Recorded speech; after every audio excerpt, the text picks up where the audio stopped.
Hey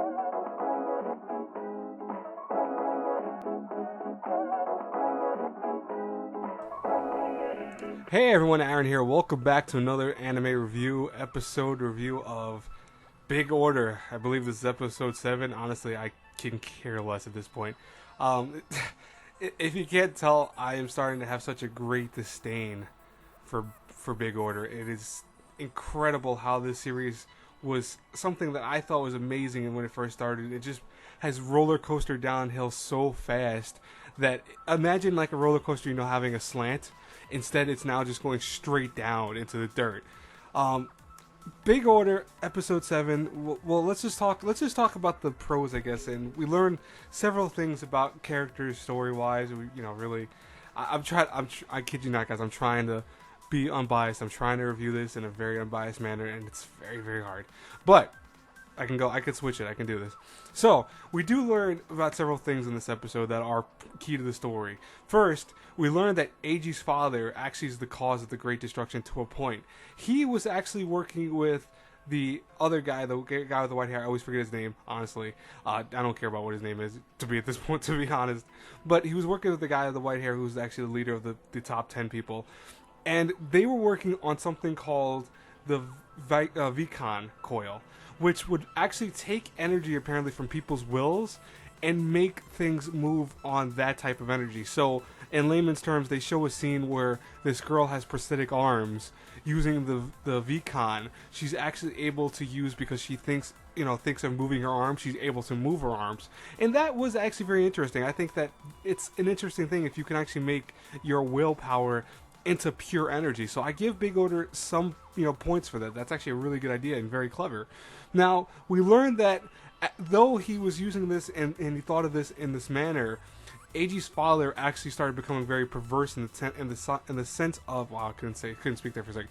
In the sense of he wanted more out of the willpower energy, and he made Daisy the Desire Accessible Information System, which actually, of course, Daisy actually is able to give people their wish as a pure form because that's what they desire. So this shows that he went a little too crazy and just lost it, and then became this guy who wanted the world to be destroyed, and knew Eiji when he was a kid loved that bad guy and was hoping that Eiji would do that. And apparently, though, in his mind, Eiji fails because he wanted more of the world destroyed. But more on that later.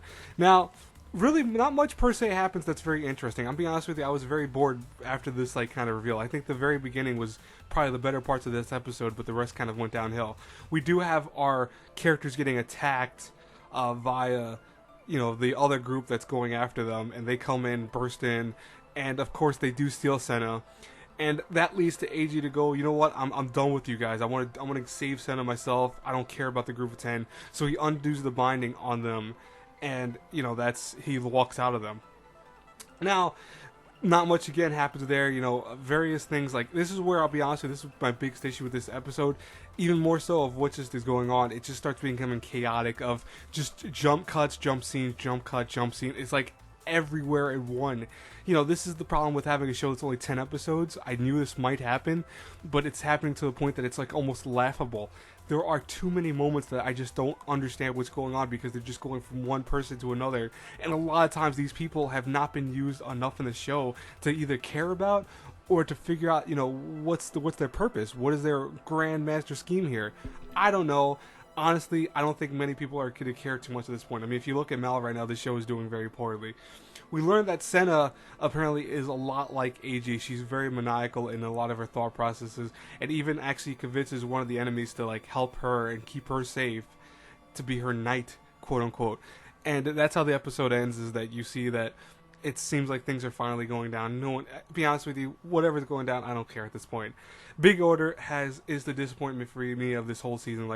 My yoga, I have issues with. I know you guys and girls know that I have issues with my yoga, but my yoga, I feel, has something going for it, at least to a point that I care enough to watch the show further on.